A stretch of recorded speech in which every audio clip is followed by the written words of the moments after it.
Despite what his reporting, he does actually listen to the forecast.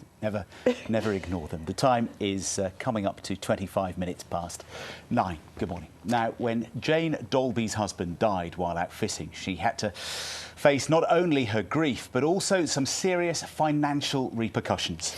Yes, with no body and no proof that he had actually died, she had no control over his finances. Now, she set up the Fishwives Choir to raise money for other people who loved ones go missing. And Jane joins us from London. Very good morning to you, Jane. Thanks very much for joining us. Good morning, Louise.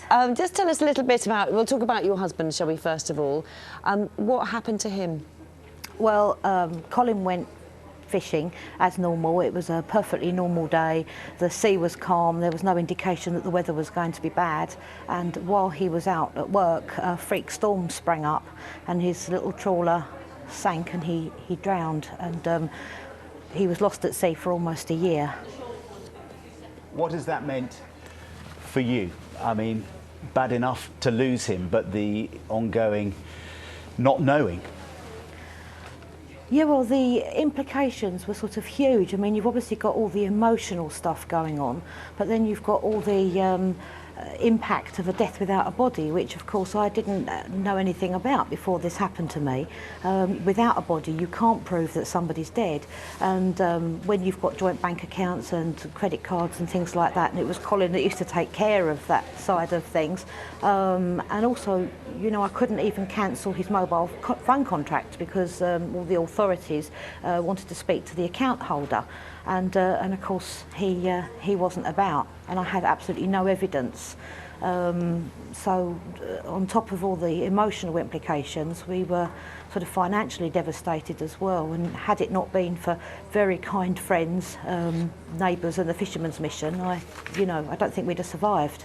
Oh, and we know that a new law, which is called the presumption of death, is going through Parliament, which might help people who are in your situation. I know that you are trying to do something to help other people as well. You've set up a choir, haven't you? Tell us about it. Well, I certainly have. You know, 100 years ago, when I was very much younger, I used to sing in bands, and I thought, oh, the Fishermen's Mission had helped us so much. I wanted to do something to, you know, give back to them. So I had an idea of just recording a song, and the original idea was just going to be that I get a couple of girls who were married to local fishermen, and we'd do we'd record a song and sell it in the local pub and maybe raise a couple of £100 for the mission. I had absolutely no idea that when I did this, I was going to have communication from women related to fishermen from all over the UK. So this little tiny idea has actually grown into something humongous that I could never ever have predicted. And it's wonderful and chaotic all at the same time. Well, you say wonderful and chaotic. It sounds very professional as well, because we're looking at a single being released soon. Well, the idea was always to release a song, and all the profits would go to the Fishermen's Mission. So that, you know, that hasn't changed. What has changed is the scale of it. It's actually happening now on a much bigger level. We've got about 60 ladies from all over the UK, and we're all meeting in April and spending 4 days together. It'll be the first time most of us have ever met, to have a couple of days of really intense rehearsals and then 2 days of recording. And the single's going to be out in the early part of summer. How cool is that? Well, you haven't heard it yet.